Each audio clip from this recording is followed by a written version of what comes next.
아멘. 박수를 하답합니다. 할렐루야. 감사합니다. 오늘 주시는 하나님 말씀 보겠습니다. 사도행전 9장입니다.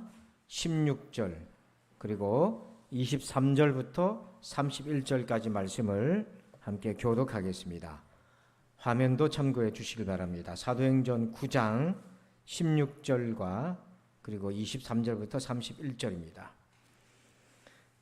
그가 내 이름을 위하여 얼마나 고난을 받아야 할 것을 내가 그에게 보이리라 하시니 그 계교가 사울에게 알려지니라. 그들이 그를 죽이려고 밤낮으로 성문까지 지키거늘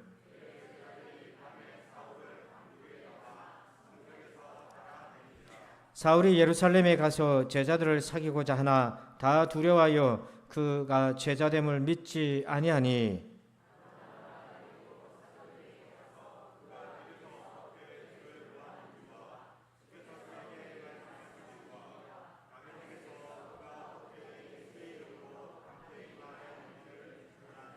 사울이 제자들과 함께해서 예루살렘에 출입하며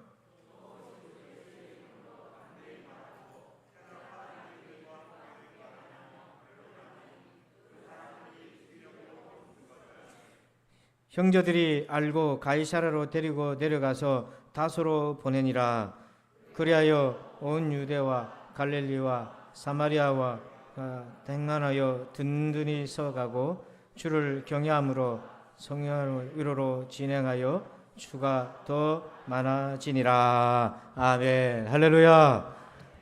고난 당할 때라는 제목으로 함께 은혜를 나눕니다. 여러분, 신앙생활을 한다는 게 쉽지만 않다는 것이 우리만 그런 것이 아니라 전 세계적인 추세인 것 같습니다. 얼마 전에 미국 갤럽에서 미국 사람들은 기독교 국가니까요. 기독교이든 어떤 종교이든 신을 믿는 사람들이 거의 90에서 100%까지 육박하는데요. 그런데 코로나 이후에 통계 조사를 보면은 약 한 20%가 줄었습니다. 20% 정도 되는 인구가 더 이상 신을 믿지 않는다라고 대답을 한 거죠. 그러니까 여러분, 우리도 멀리 갈 것 없이 우리도 직접 경험하고 있잖아요. 이유가 뭔가 크게 두 가지 때문이라는 거예요. 하나는 삶이 너무 힘들어서 그렇습니다. 고난과 역경 때문에 너무 힘들다 보니까 고난을 소화해낼 수 있는 소화력이 없는 거예요. 다 걸리는 거예요. 체하는 거예요. 두 번째는 뭐냐면 하나님이 없어도 살아갈 수 있다라고 설득시키는 세상의 문화, 세계관, 사상 이런 것들이 이제 광범위하게 퍼져 있기 때문에 하나님 없어도 사는데 별 지장이 없겠다라는 것이 이제 설득이 되는 겁니다. 우리나라도 예외가 아닙니다. 우리나라도 우리 교회도 마찬가지입니다. 고난은 특히 우리 신앙인의 최대의 숙제예요. 왜냐하면 마귀는 그 고난을 직접 일으키기도 하고 때로는 마귀 때문에 생긴 고난은 아닌데 그 고난 속에 마귀가 틈을 타서 이용하기도 하는 것입니다. 어쨌든 그 고난이 사탄의 손에 휘둘림 받으면 우리는 어떤 걸 바라냐면 겁먹고 도망가길 바라요. 마귀는 우리가 겁을 먹고 도망가길 바랍니다. 자, 그런데 초대교회를 보면 이상한 일이 일어납니다. 마귀는 우리가 고난 때문에 겁먹고 도망가길 기대했지만은 오히려 성도들이 더 단단해지기 시작하는 거예요. 그리고 오늘 교회를 향한 본격적인 핍박이 일어났는데요. 교회는 어떻게 됐는가? 사도행전 9장 31절 같이 한번 읽어봅시다. 시작. 그리하여 온 유대와 갈릴리와 사마리아 교회가 평안하여 든든히 서가고 주를 경외함과 성령의 위로로 진행하여 수가 많아지니라. 아멘. 이렇게 되기를 축원합니다. 마귀는 노골적으로 핍박했지만 이상하게 교회는 더 단단해졌어요. 왜 그랬을까? 교회 안에 무슨 특별한 프로그램이 있었나? 교회 안에 무슨 부흥회를 계속해가지고 이거를 커버했나? 그게 아니더라고요. 성경을 보면 성도들 각자 초대교회 선배들이 이런 신앙생활을 했다는 거예요. 데살로니가전서 1장 6절에 보니까 또 너희는 많은 환난 가운데서 얼마나 많은 환난이 있었으면 이렇게 표현했겠어요. 그런데 성령의 기쁨으로 성령의 도우심을 받아서 말씀을 받아 복음을 받아서 우리와 주를 본받는 자가 되었느니라. 이 말은 뭐냐면 고난당하는 사람들에게 본이 되어 줬다는 거예요. 여러분 고난 당하면 힘들잖아요. 여러분 얼마나 힘드십니까? 여러분 마음이 무너질 때도 있고 요동할 때도 있습니다. 초대교회 성도들도요, 많은 환난을 받았댔잖아요. 근데도 믿음을 지켰고 도리어 고난 당하는 사람들에게 본을 보여줬다는 겁니다. 흔들고 넘어지기 직전에 벼랑 끝에 서 있는 사람들에게 본이 되어줘서 그 사람들을 끌어주고 그 사람들의 힘을 보태줘서 앞을 끌고 나가는 그런 신앙의 본을 보여줬다는 거예요. 여러분, 우리가 오늘 마음가짐을 조금 바꿔봤으면 좋겠습니다. 내가 어떻게 고난을 이기지? 왜 내게 이런 고난이 왔지? 이것보다 내가 어떻게 하면 이 고난에서도 믿음에 흔들리는 사람들에게 본이 될 정도로 내가 반드시 설 수 있겠는가? 이렇게 좀 방향을 옮겨왔으면 좋겠어요. 그래서 우리가 다들 힘든 상황이지만 견뎌내는 것도 중요한데, 이제 견뎌내는 것뿐 아니라 나와 같은 고난을 당하는 사람들에게 본이 되어서 함께 믿음의 동력자가 되어서 우리에게 구원 주신 그 은혜를 끝까지 간직하는 믿음의 일꾼으로서 그런 신앙생활을 했으면 참 좋겠습니다. 여러분에게 오늘 이런 은혜가 있길 주의 이름으로 축원합니다. 그러면 어떻게 해야 그렇게 될까? 어떻게 해야 고난을 이기고 또 고난 당하는 사람들이 본이 되어서 함께 이겨나갈 수 있겠나? 오늘 하나님께서 우리에게 세 가지 바울을 통해 메시지를 주는데요, 잘 한번 들어보고 함께 믿음으로 결부시켜 보시기 바랍니다. 첫 번째는 이것입니다. 1번 읽어봅시다. 시작. 고난을 가치롭게 하라. 자, 16절을 읽어봅니다. 그가 내 이름을 위하여 얼마나 고난을 받아야 할 것을 내가 그에게 보이리라 하시니. 아멘. 예수님이 바울을 부르셨을 때 좋은 얘기한 게 아니라 첫 판부터 이 얘기하셨어요. 그가 내 이름을 위하여 얼마나 많은 고난을 받을 것인지를 내가 보일 것이다. 예수 믿으면 바울이 팔자가 편인 게 아니라 얼마나 고난을 많이 당할 것인지를 내가 보일 거다. 근데 여기 중요한 포인트가 하나 있어요. 그가 무엇을 위해서 고난을 받는다고 되어 있습니까?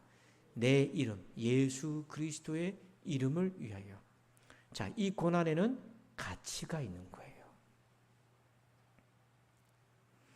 대부분은 고난은 피해야 될 것으로 생각하고 고난을 당하더라도 되도록이면 빨리 벗어나기를 원하고 불필요한 것으로 규정합니다. 그렇게 되면 고난 그 자체는 아무 가치도 없고 도리어 우리에게 해악으로 남게 됩니다. 자, 그런데 여러분, 아무리 우리가 부정해도 세상에 고난이 없을 수 없잖아요. 여기서 고난이 없는 분 손 들어보세요. 그 사람들은 죽은 사람들이고 살아있는 사람들은 다 고난이 있어요. 그런데 세상 사람들 다 그래요. 그러다 보면 사람들이 연구를 안 했겠습니까? 어떻게 하면은 고난에서도 이겨나갈 뿐만 아니라 2차 충격, 트라우마, 상처가 남지 않을 수 있겠는가? 이거를 연구했더니 결론은 거의 한 가지로 좁혀지는데 뭐라고 돼 있냐면 고난을 당했을 때 그 고난을 헤쳐나가고 트라우마를 이기는 방법은 그 고난에서 배우라는 것입니다. 성장의 기회로 삼으라는 거예요. 그러니까 고난 때문에 쪼그라지고 퇴보되고 망해지고 후퇴되는 게 아니라 고난으로 인해서 내가 성장해지게 되면 된다. 이것은 예수 믿는 사람들이 얘기한 게 아니고 심리학자들이나 사회학자들이나 이런 사람들이 연구해서 보니까 고난을 잘 이겨내고 그리고 더 성장한 사람들이 많더라는 거예요. 그 사람들을 만나가지고 연구를 해보니까 공통적인 특징이 있는데 이 사람들은 고난의 때 배웠다는 겁니다. 뭘 배웠나? 자기의 부족을 배운 거고 자기의 실체를 배운 거고 또 실수를 했으면 내가 왜 실수를 했고 또 어떻게 하면 이 실수를 회복할 것이고 또 어떤 사람들은 어떻게 이걸 이겨내 이걸 자꾸 배웠다는 거예요. 그러다 보니까 그냥 자기 탓만 하고 있었던 것이 아니라 배우니까 도전하게 되고 성장하게 되고 깨달아지니까 연단이 되어서 거기서 빠져나오게 되고 그리고 그게 상처로 남지 않고 좋은 기억으로 연단으로 남아있어서 앞으로 당하는 고난도 또 이전에 슬기롭게 헤쳐나갔던 것처럼 그런 고난의 레시피를 가지고 자기만의 레시피를 가지고 또 대하고 그걸로 끝난 게 아니라 주변 사람들에게도 그렇게 도움을 주더라는 거예요. 예수 믿든지 안 믿든지 상관없이 공통적인 특징이에요. 그런데 우리는 고난에서 살아나오신 예수님을 믿는 사람들이잖아요. 그럼 우리는 단지 배우고 성장으로만 해야 되나? 아니라는 거예요. 그것도 포함하고 한 단계 더 넘어서서 고난을 진짜 가치롭게 여겨야 되는 거예요. 그게 뭐냐면 오늘 말씀 아까 그 16절 말씀을 다시 보시면 이렇게 돼 있잖아요. 그가 내 이름을 위하여 고난을 받는다. 여러분 이걸 잘 이해해서요. 우리가 평상시 고난 그러면 몸이 아프든지 자식 문제든지 가족의 문제든지 직장의 문제든지 금전의 문제든지 대부분 이런 바운더리 안에 있는 거잖아요. 이런 범주 안에. 그게 뭐 우리가 예수 열심히 믿겠다고 해서 마귀가 피파하고 그런 거 아닌데 하여튼 살다 보면 이런 문제들이잖아요. 그런데 일상의 문제라 할지라도 이상하게 흔들리는 거는 믿음이 흔들린다 얘기예요. 몸이 아픈데 믿음이 흔들리고 자식이 안 되는데 내 믿음이 흔들리고 물질이 쪼달리는데 내 믿음이 흔들리는 거예요. 세상 사람들은요 하나님에 대한 믿음이 없기 때문에 하나님에 대해 흔들리는 게 없어요. 그냥 단지 그것 때문에 힘든 거예요. 근데 우리는 믿음이 흔들려요. 왜요? 내 삶과 하나님은 연결되어 있다고 믿기 때문에 같이 흔들리는 거예요. 이런 삶에서 우리가 당하는 고난을 가치롭게 하는 것은 뭐냐면 내가 이런 일로 인하여 내가 흔들리지만 이 고난을 내가 그냥 견디는 것이 아니라 주를 위해서 내가 받겠다, 감당하겠다 이런 마음가짐으로 바꾸라는 것입니다. 선교사들만 주를 위해서 고난을 받습니까? 목회자만 주를 위해서 고난을 받습니까? 아닙니다. 예수 믿는 모두가 일상에서 당하는 고난을 주님을 위해서 받으시길 바랍니다. 확신이 안 드십니까? 내가 직장에서 동료들이랑 갈등이 있어서 스트레스 받아가지고 그렇게 어렵게 들어간 직장인데 막 뛰쳐나가고 싶습니까? 그게 어떻게 주님을 위해 내가 고난을 받습니까? 여러분 그 직장에 들어가기 위해서 기도했지 않습니까? 그 일터 달라고 기도했지 않습니까? 그 속에서 하나님의 영광을 드러내기를 해달라고 기도했지 않습니까? 그러면 그 자리에서 하나님을 의지해서 주를 위해서 견뎌내야 되는 것입니다. 회사 옮기면 고난이 없을 것 같습니까? 아닙니다. 더 많은 고난이 있습니다.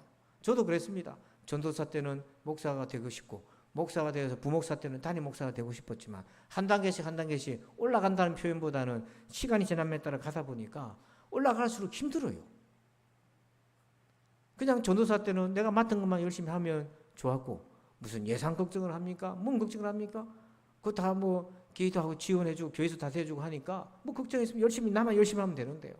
그 인기 올라갈수록 그게 아닌 거예요. 그러니까 우리의 영향력이 커져가고 더 많은 영향력을 펼치려다 보면 더 많은 고난과 무게가 따라옵니다. 명함의 직급이 올라갈수록 그 명함 종이 그람수가 몇 그램 안 되지만 그 무게가 얼마나 큰지요.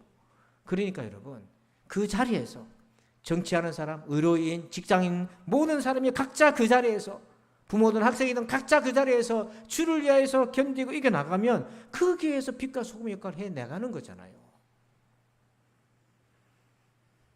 그래서 그것이 결과적으로 나와 그와 하나님께 영광이 되는 것입니다. 데이빗 브룩스라고 하는 분이 두 번째 산이라는 그 책에서요. 전에도 한번 소개한 적이 있는데 여러분들도 꼭 한번 읽어보면 좋겠는데요. 읽다 보면 저도 이 사람이 누군지 몰랐는데 그리스도인이더라고요. 근데 처음엔 티를 안 내는데요. 이분이 연구한 바에 의하면 그것입니다. 현대인들이 고난이 너무 많고 역경이 많아요. 근데 거기에 무너지는 사람이 있고 성장하는 사람, 연단되는 사람이 있는데 그 분기점 특징이 하나 있는데 그게 바로 목적이라는 것입니다. 목적, 사명 이것이 분명한 사람은 어쨌든 그 고난에서 헤쳐나오더라는 거예요.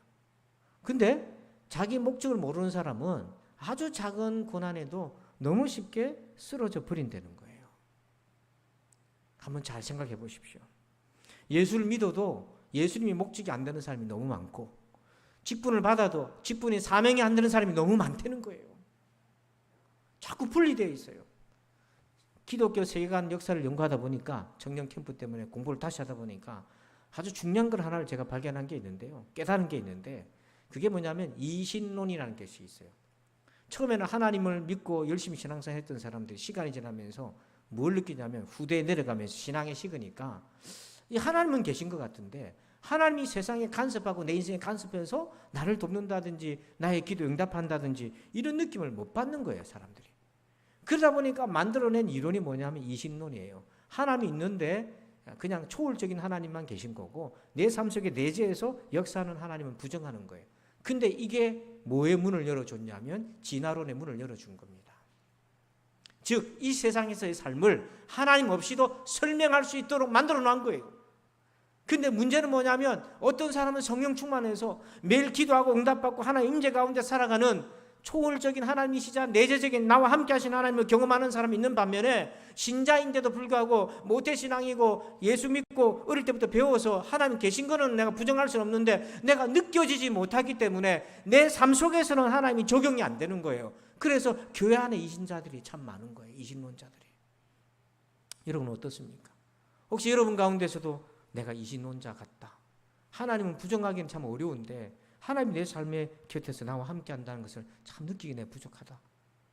그러면 그 다음 이 상태를 냅두면 어떻게 됩니까? 그냥 하나님 없이도 세상을 설명할 수 있다고 믿는 진화론으로 빠져버려요. 그러면 모든 게 우연이고 목적이 상실돼요.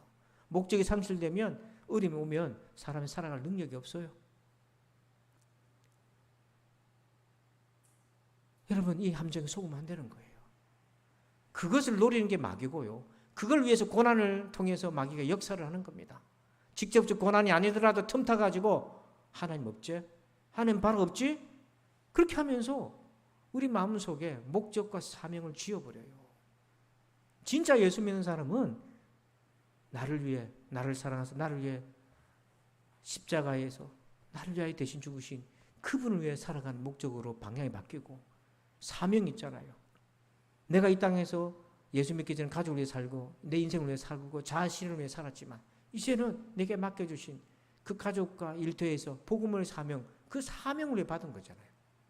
이게 식어버리면 성도들도 고난이 오면 넘어지고 실족돼 버리고 맙니다. 저도 이 말씀을 준비하면서 하나님 앞에 회개했습니다. 뭘 회개했냐면 고난 당할 때에 주로 이렇게 대응했어요. 하나님 왜 자꾸 이런 고난을 주셔요? 하나님 내가 왜 이 고난을 자꾸 당해야 됩니까? 그러니까 왜라는 질문을 던지면서 그 안에 항의, 하소연, 원망 이게 자꾸 들어갔어요. 근데 단 한 번이라도 저를 돌아보면서 이 고난을 내가 주를 위해서 견디자, 내가 주를 위해서 감당하자 이렇게 결단을 진짜 했는가? 여기에 대해서는 답을 못 내놓겠더라고요. 제 부끄러운 얘기를 고백합니다. 여러분들은 어떠세요? 여러분들 어렵고 힘들 때 하나님 왜 내만 이렇게 고난을 오합니까? 내가 이렇게 신앙생활 하는데 왜 이렇게 힘드나요? 이렇게 얘기만 머물렀습니까? 아니면 내가 주를 위하여 내가 정말 힘들고 너무 괴롭지만은 감당하겠습니다. 그래서 고난을 예물로 좀 드려본 경험이 있으신가요? 고난을 제물로 하나님께 드려보신 적이 있으신가요? 두 번째 제목을 봅시다. 시작. 원수의 압제에 속지 말라. 자, 23절 한번 읽어봅니다. 시작. 여러 날이 지나매 유대인들이 사울 죽이기를 공모하더니, 자, 누가 바울을 죽이려고 했습니까? 유대인들. 사람 참 간사합니다. 이 유대인들이 원래는 사도 바울의 후원자였어요. 왜냐하면 바울이 예수 믿는 사람 잡으러 다니니까 이 유대인들이 사도 바울 스폰서가 돼가지고 후원해 줬어요. 그런데 이 바울이 딱 방향을 바꿔서 예수 믿으니까 한순간에 적대시하고 죽이고자 공모했습니다. 세상 살아가는 원리가 참 이렇게 냉담합니다. 나랑 뜻이 바뀌면 한순간에 원수돼 버립니다. 냉혹해요. 그런데 이게 단발적인 것이 아니라 연속적으로 일어납니다.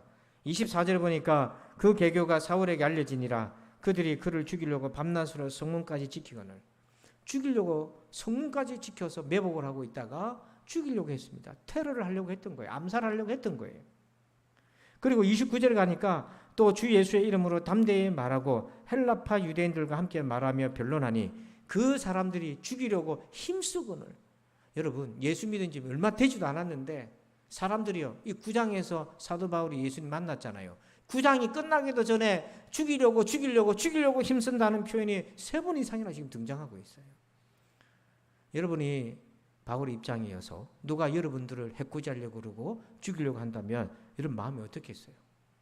기도하고 있는데 자꾸 누가 여러분을 죽이려고 그러고 예배 드리는데 자꾸 여러분들을 죽이려고 한다면 여러분 마음이 어떻겠어요? 처음엔 내가 이겨야지 하다가 시간이 지나면서 이것이 계속해서 그렇게 지속이 되면 하나님 계신가? 이렇게 들어가지 않겠습니까? 그 원수가 친 비밀하게 친 그 올무에 엘리야도 빠졌어요. 엘리야는 구약판 사도 바울입니다.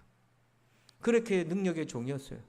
그랬는데 자기가 정말 전심을 다해서 갈멜산이라는 곳에서 이세벨과 그 아합 왕과 그들이 섬기는 이 바알신과 이세벨이 믿는 그 신들의 이 850명의 그 우상의 제사장들과 함께 선지자들과 함께 영적인 싸움을 했는데 거기에서 정말 하나님의 역사로 이겼는데 그랬으면 왕도 백성들도 돌아올 줄 알았는데 아니에요.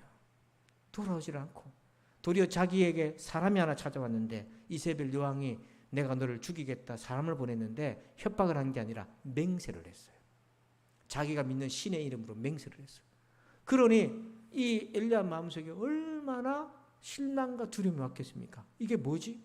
내가 목숨을 걸고 갈멜산에서 그렇게 이 우상들과 싸워서 백성들에게 하나님이 살아계시다는 걸 눈앞에서도 나타내게 했는데 돌아온 것은 싸늘하게 백성들은 그 자리로 되돌아가 버리고 자기를 죽이겠다고 하는 협박이 오니까 하나님 계신가?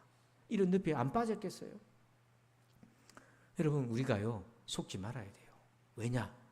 이게 속임수예요. 마귀 속임수인데 봅시다. 시편 42편 9절 한번 읽어볼까요? 시작. 내 반석에 계신 하나님께 말하기를 어찌하여 나를 잊으셨나이까 내가 어찌하여 원수의 압제로 말미암아 슬프게 다니나이까 하리로다. 다윗이요 원수의 압제로 말미암아 슬프게 다니나이까 이렇게 표현하잖아요. 마음이 원수의 압제로 짓눌려서 그의 눈빛과 얼굴 낯빛이 슬픔 가운데 있어요. 슬픔이 범람을 하게 됐어요. 범람을 한 거예요. 왜 그렇습니까? 원수의 압제의 핵심이 뭡니까? 자, 10절 말씀 보시면 잘 보세요. 한번 읽어봅시다. 시작. 내 뼈를 찌르는 칼같이 내 대적이 나를 비방하여 늘 내게 말하기를 네 하나님이 어디 있느냐 하도다. 자, 여기에 원수의 압제가 나와요. 내 뼈를 찌르는 칼처럼 원수의 압제가 날카롭게 들어오는데 나의 대적이 나를 비방하는데 네가 믿는 하나님이 어디 있느냐 이렇게 한다는 거예요. 여러분 원수의 압제는 병에 걸렸든지 사업이 안 되든지 자식들이 내 마음대로 안 되든지 직장에 문제가 생겼든지 이게 아니에요. 그거는 그냥 역경이고 고난이고 예수 안 믿는 사람들도 다 당하는 건데 원수의 압제는 뭐냐면 그걸 통해서 틈을 타서 뭐라고 비방하냐면 나를 비방을 하는데 네 믿는 하나님 어디 있느냐 이렇게 비방을 하는 거예요. 근데 그 비방에 내가 넘어간다는 거예요. 근데 그 비방을 마귀가 우리 귀에다 대고 네 믿는 하나님 어디 있느냐. 물론 친인척들이나 친구들이 네 예수 믿는다면서 네 집사라면서 그렇게 조롱할 수 있어요. 그런데 그게 아니고 정작 이 원수가 누굴 통해 비방하냐면 내 자신을 통해 비방하는 거예요. 혼자말로. 내가 이렇게 기도했는데 내가 이렇게 하나님께 헌신했는데 하나님 남은 게 이겁니까? 그게 원수의 압제가 내가 스스로 나의 원수가 되어서 나를 스스로 그렇게 비방하고 압제하는 것입니다. 여러분 그렇게 하지 않습니까? 그래서 고난이요.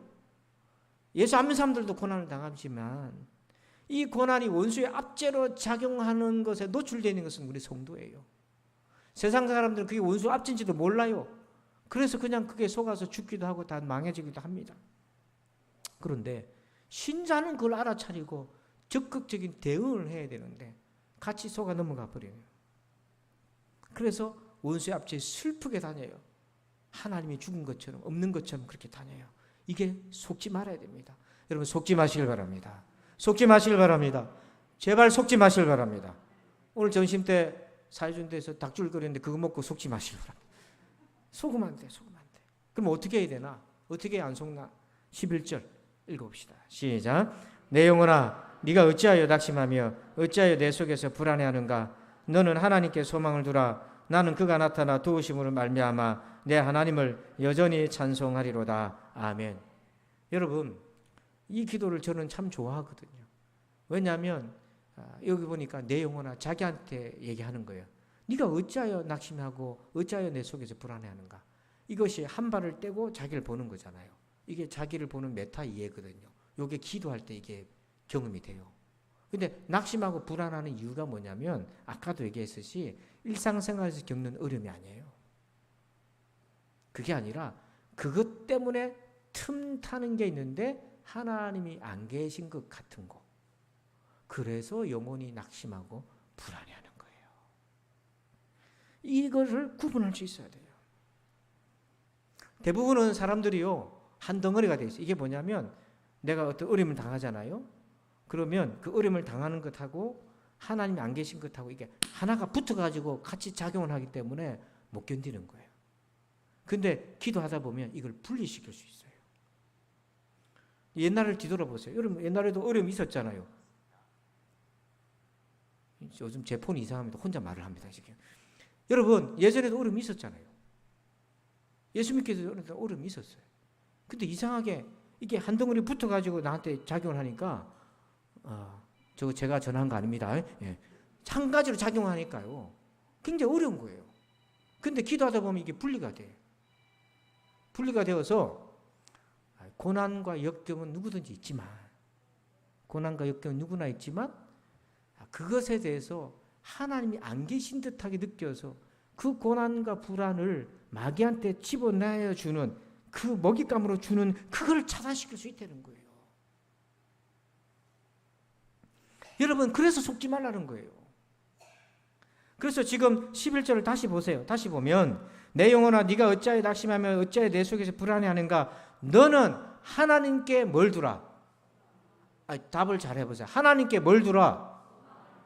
그러니까 문제가 해결된 것에 소망을 두라는 게 한 게 아닙니다. 지금 상황이 반전되어서 네가 소망을 생기는데 그게 아니고 너의 소망이 너의 건강, 너의 직업, 너의 물질, 너의 관계에 두지 말고 하나님께 두라는 거예요. 왜냐하면 하나님께 소망을 두는 사람만이 관계가 일그러지고 물질이 어려움이 생기고 질병이 생겨도 헤쳐나갈 수 있다는 거예요. 그 뒤로 보면 나는 그가 나타나 도우심으로 말미암아 내 하나님을 여전히 찬송하리로다. 상황이 어떠하든지 하나님을 찬송하리로다. 왜냐하면 그가 나타나 도우심을 말미암아 내가 이겨나갈 수 있다고 믿기 때문에 그 도우심은 하나님의 도우심이 있다고 볼 것이지만 전혀 우리가 생각하는 것과 다르게 역사할 수 있거든요. 그래서 여러분 낙담이 되고 불안할 때 그 사람 때문에 그 일 때문이 아닙니다. 하나님에 대한 소망의 끈을 놓치고 있기 때문인 거예요. 이거는 여러분이 기도의 자리에 앉아서 이 시인처럼 다윗처럼 여러분의 마음을 하나님의 시선으로 보는 시간이 없으면 그게 알아지기가 어려워요. 수용하기도 어렵고 믿어지기도 어렵고요.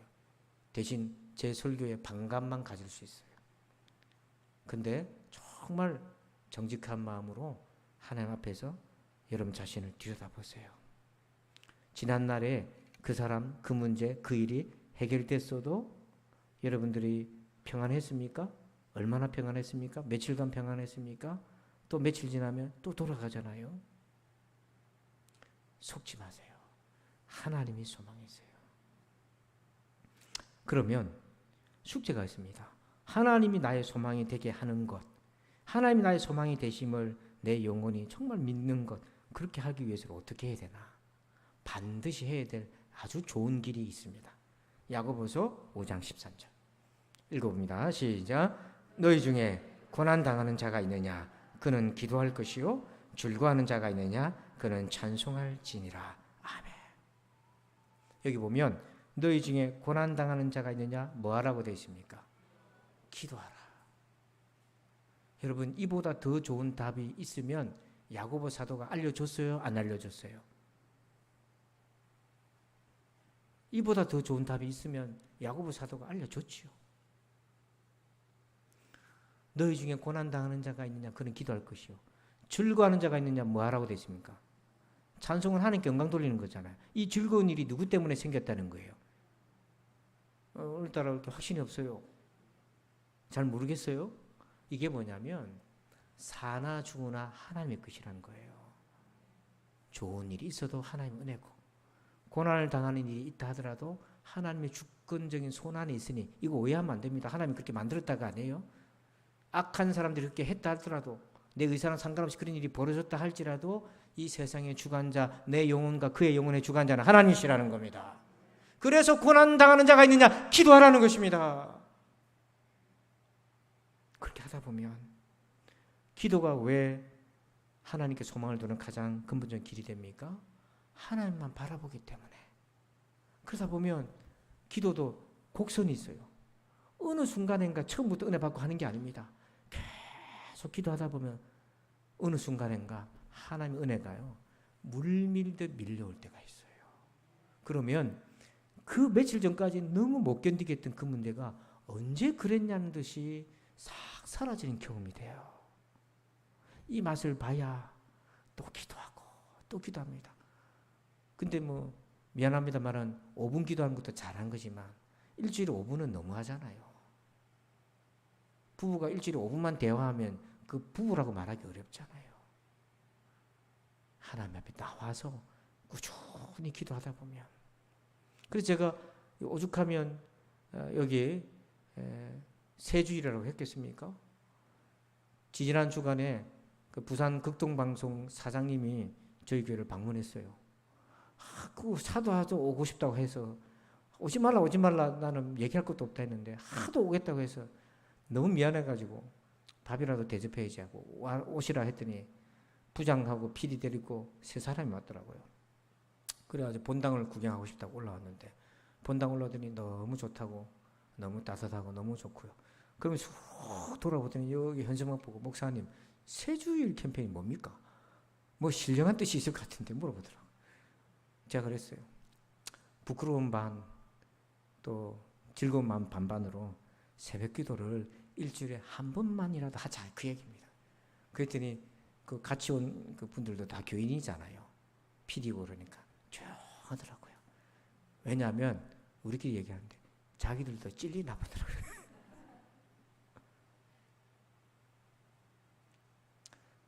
여러분 새벽 기도 한번 도전해 보신 분들 피곤하죠?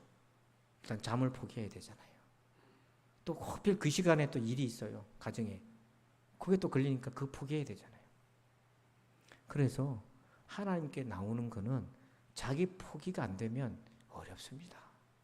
할 거 다 하고 남는 시간에 할 수 있는 게 아니에요. 마지막 세 번째.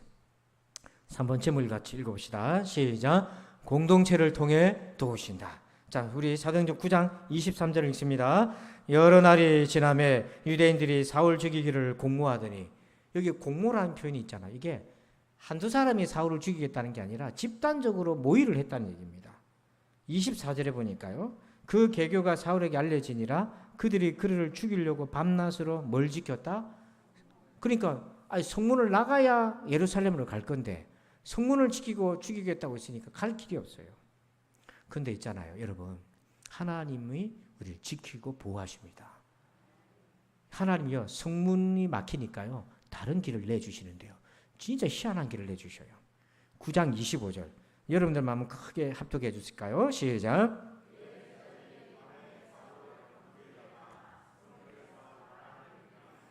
하나님이 어떤 길을 내주셨습니까? 광주리 담아가지고 성벽에 뭐 했습니까? 달아내려줬어요. 누구도 길이라고 생각 안 했고요. 근데 누가 그걸 달아내줬습니까? 제자들이. 제자들, 이거는 교회 공동체를 얘기해요. 하나님은 카리스마적으로 직접 역사하셔서 우리를 도우실 때도 있고 공동체를 통해 돕습니다. 이걸 잊어버리면 안 돼요. 세상은 각자 도생이라 하더라도 교회는 공동체입니다. 교회가 성도의 문제를 책임져 줄 수는 없어요. 하지만 도와줄 수 있고 섬길 수 있고 기도할 수 있습니다. 성도들도 교회를 보고 내 인생을 책임져 달라는 성도는 아무도 없어요. 기도해주고 좀 도와주고 응원해주고 위로해주기를 바라죠. 26절에 보니까 또 그렇습니다. 사울이 예루살렘에 가서 제자들을 사귀고자 하나 다 두려워하여 그의 제자됨을 믿지 아니하니 이번에는 인신공격, 정체성 고난을 당해요. 바울이 세 사람 돼가지고 예루살렘 갔는데 아무도 안 믿어줘요. 그도 그럴 수밖에 얼마나 표독스럽게 예수 믿는 사람 괴롭혔는지. 스데반도 죽였지요. 많은 사람 끌고 갔지요. 그러니 교회의 원수가 바울이었잖아요. 그래서 성도들이 갈 때마다 사도 바울을 보면서 사울 시절 때 보면서 사탄아 물러가라 속으로 기도하면서 안 갔겠습니까? 그 정도로 악한 사람이었어요. 근데 예수 믿고 돌아왔다고 이제 얘기를 하니 그 누가 믿어주겠습니까? 사람도요 별거 아닌데 가장 자존심 상할 때가 있어요. 그게 뭐냐면 자기를 오해하거나 왜곡시킬 때, 그게 정체성이 왜곡될 때 못 견딥니다.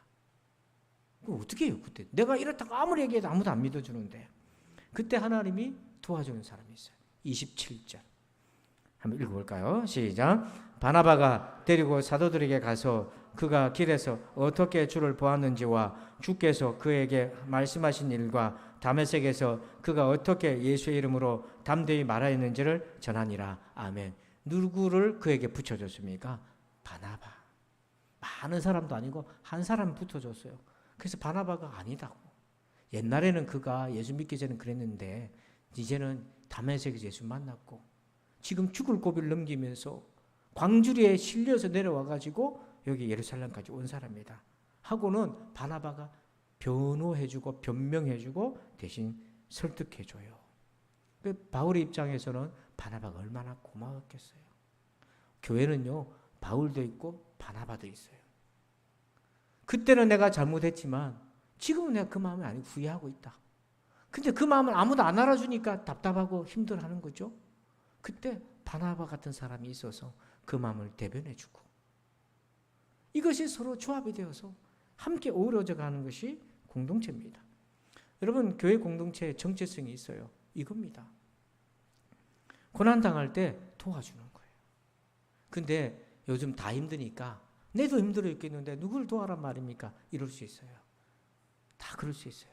그런데 그 중에서도 믿음이 조금 있는 사람들은 나도 힘들지만 그래도 내가 남을 돕겠다. 그래서 말이라도 한마디.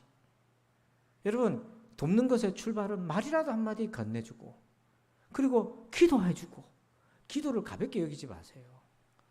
제가 오늘까지 사역한 횟수를 전도사 때부터 계산을 대충 해보니까 30년이 넘는데요.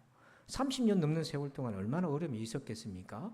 그거를 직접적으로 누가 와가지고 도와주고 그랬던 경우는 별로 없는데요.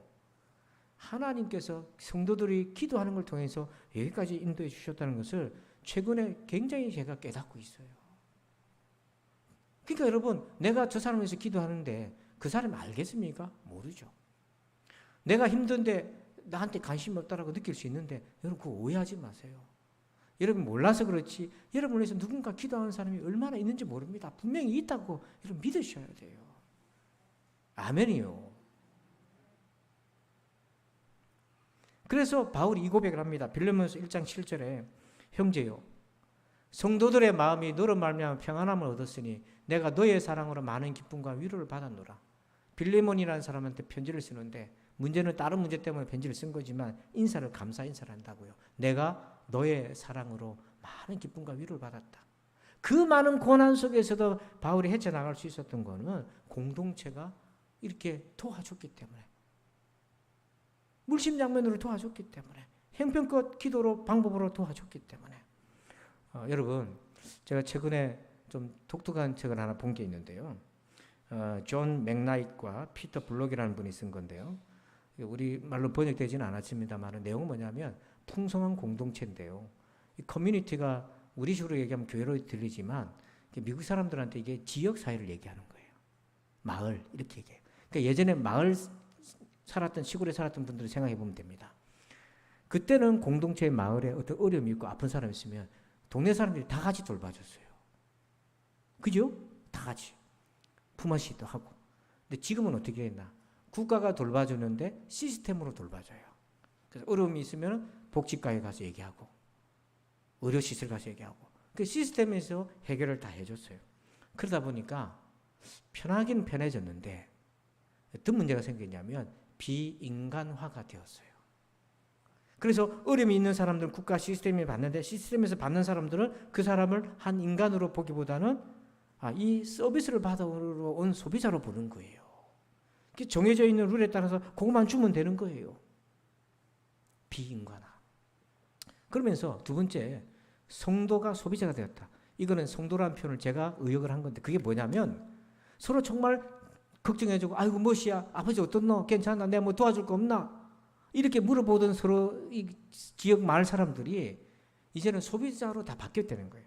여기서 소비자라는 걸 오해하면 안 되는데 쇼핑하는 사람이 아니라 우리가 베풀고 얻어야 될 사랑과 자비를 시스템에 의존하는 사람이 돼버렸다는 거예요. 그래서 이제 힘들고 어려우면 119 전화하고 112에다 전화하는 거죠. 옛날에는 힘들고 어려우면 김씨야 이씨하고 아이고 언니야 하고 전화해가지고 내 일을 좀 도와줘 이랬는데 이제 그래야 하면 민폐예요. 근데 어디로 갑니까? 119에다 전화하고 112에다 전화하고.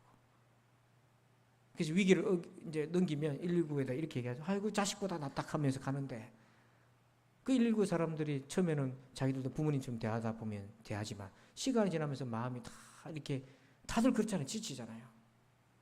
그래서 성도도 소비자로 바뀌어요. 그래서 교회 와서도 서비스를 받고 싶은 거죠.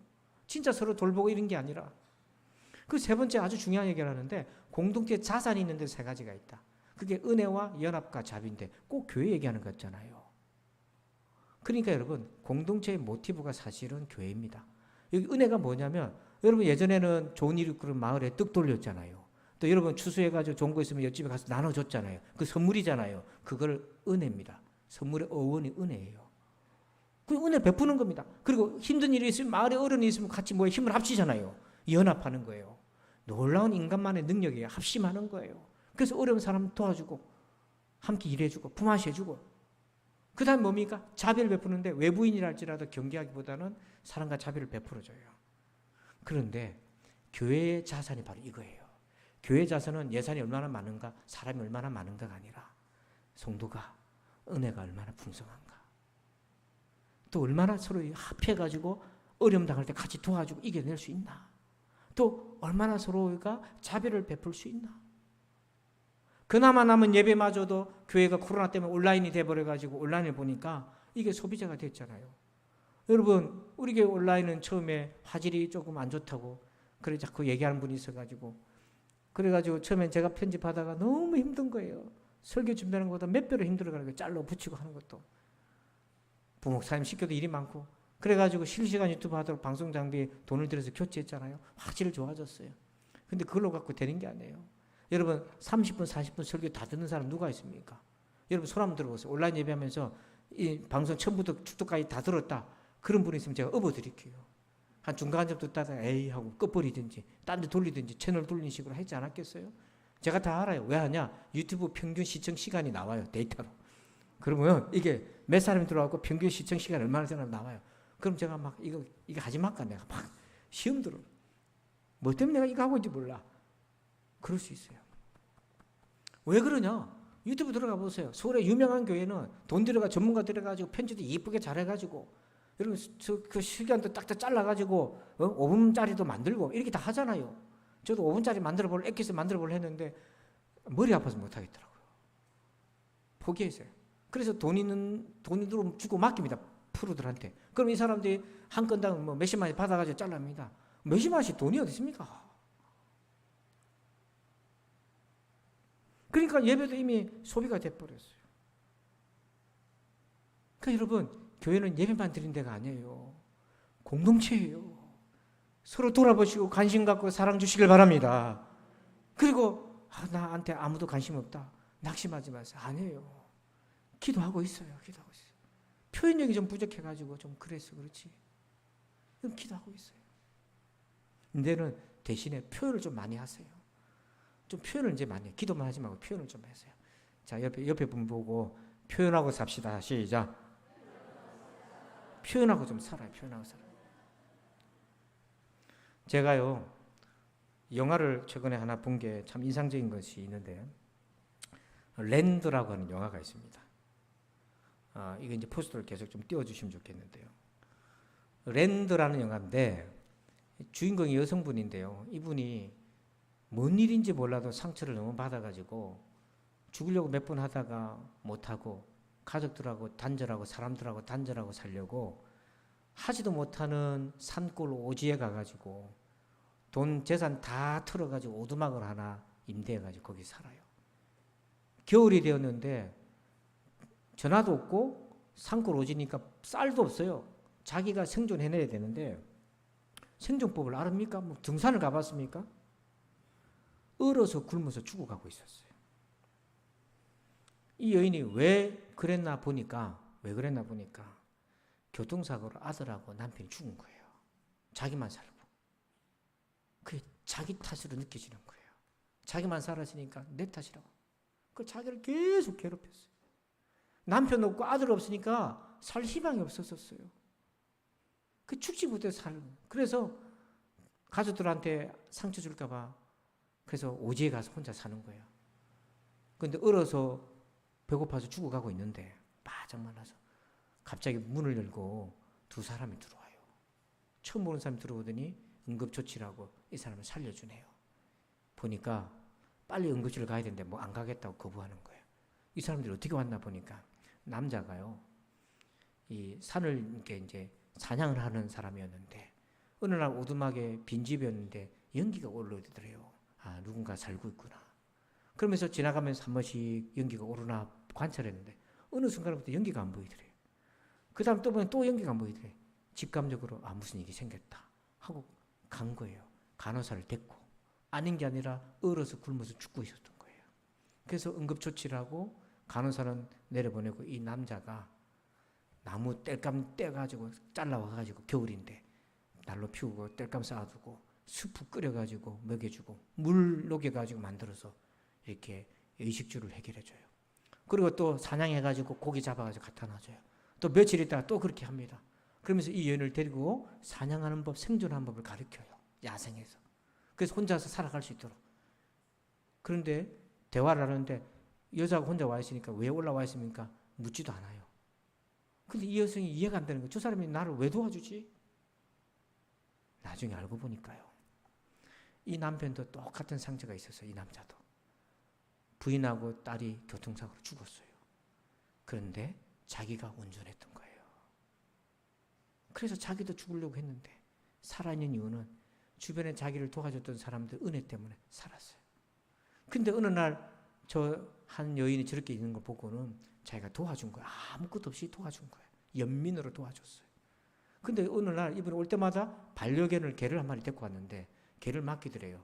내가 당분간은 못 올 것 같다. 일이 있어서 개 좀 돌봐주요.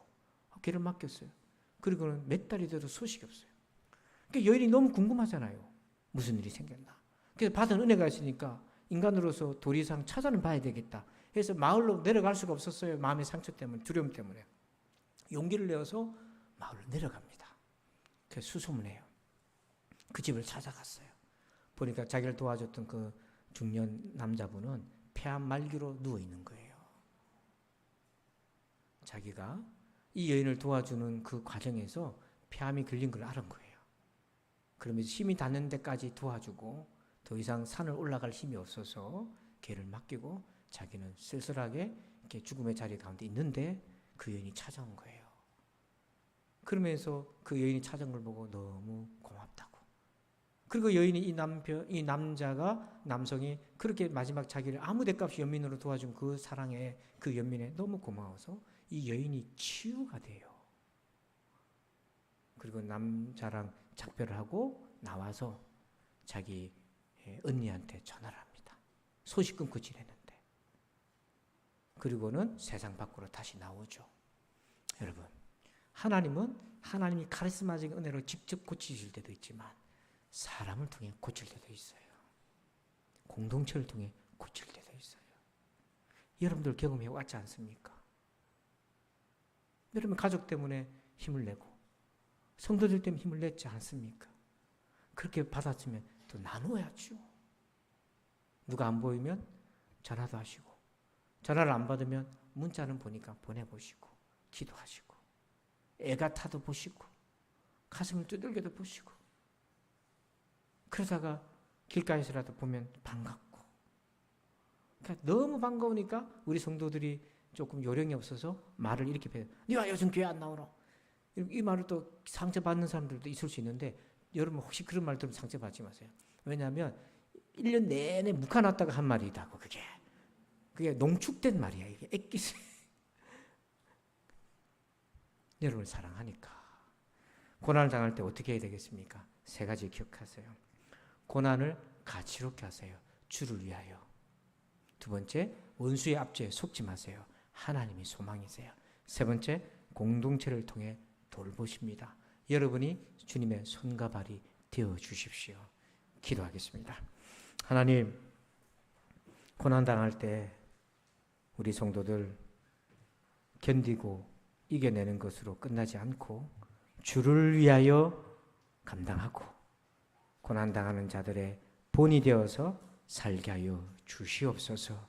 이 말씀 성령 하나님 각자에게 형편에 따라 처지에 따라 감동으로 역사하여 주시옵소서.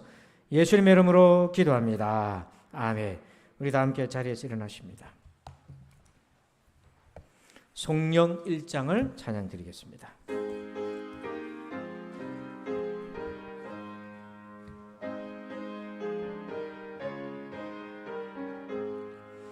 만국에 드러난 하나님 온 백성 찬송 드리고 저 천사여 찬송하세 찬송 성부 성자 성령 아멘.